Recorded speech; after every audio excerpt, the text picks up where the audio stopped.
ቤተሰቦች ደህና አደራችሁ። ዛሬ ምሳ እኔ ጋር አለ።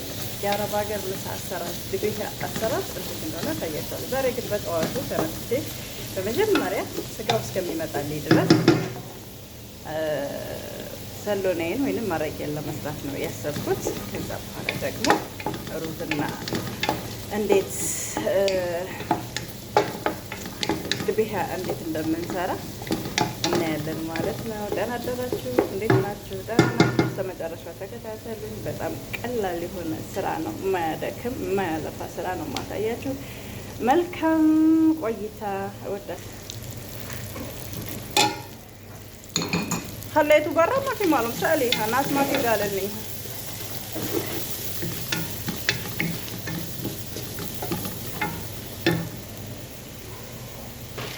كيف طريقة التقلية؟ أنا بس بدي أخذ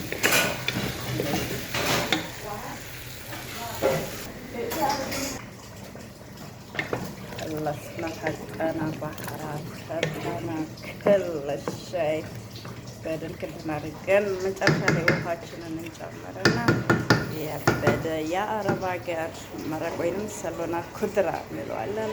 ወዳችኋለሁ ቤተሰብ። መረቃችንን ሰርተን ተጨረስን በኋላ በጋችንን አራክበናል። እዚህ ጋር በጋችንን ጥደናል ማለት ነው። ሙሉ እዚህ ሀገር ድቤሃ ይባላል። ሙሉ አርስቶ ዶሮ ነው የሚሰራው። በመጀመሪያ ግን አበስለዋለሁ ማለት ነው። ከዛ ኦቨን ጨምረዋለሁ ማለት ነው። ቤተሰብ ይኸው ያዘጋጀሁት ባህራት አለ ጨምራለሁ ማለት ነው። አያችሁ አድርገን በደንብ ባህራት ብቻ ነው የምንጨምረው። ከብሳ ቤራ ስለሆነ የምንጨምረው በቃዋል። ትንሽ በሙቀት ተሰጥ ካለ በኋላ ውሃችንን እንጨምራለን። ዋው ዋው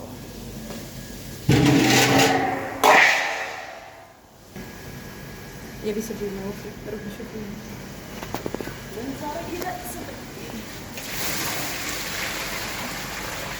لا بلا ساعة ياكل ما في مكتوب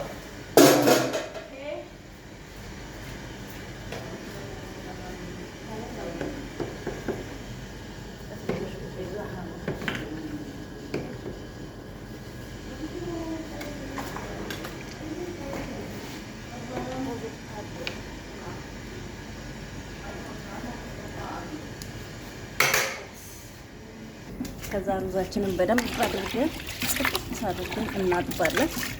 10 ኪሎ ሩዝ ነው ዛሬ የምሰራው። 10 ኪሎ ነው የምሰራው ማለት ነው። 20 ኪሎም 30 ኪሎም እንደ ብዛታቸው ነው። ዛሬ ግን ብዙም ስላልሆነ 10 ኪሎ ብቻ ነው መስራት የምችለው ማለት ነው። ረክበናል። እዚህ ጋር ሲበስል እንገናኛለን። አያችኋ ጋዙ ልክ በእንጨት እንደሚሰራ ብረት ድስት ያስመስላል። ለእጃችን ጠር ይሄንን ተመጣዳችን በፊት ብረት ድስቱ ምን እናደርጋለን መሰለኝ? ሳሙና እንቀባዋለን። ስናጥበው ግን ፏ ይላል፣ እጃችንን አይጎዳንም ማለት ነው።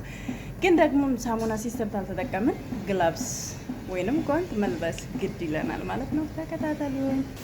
ከዛ ደግሞ ከብዳችን ይዘጋል ማለት ነው።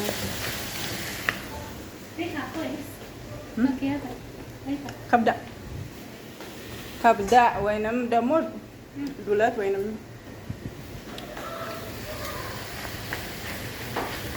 እንጨምራለን።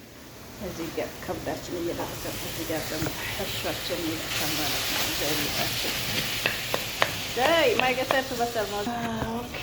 እዚህ ጋር ዘቢባችን እዚህ ጋር ደርሷል።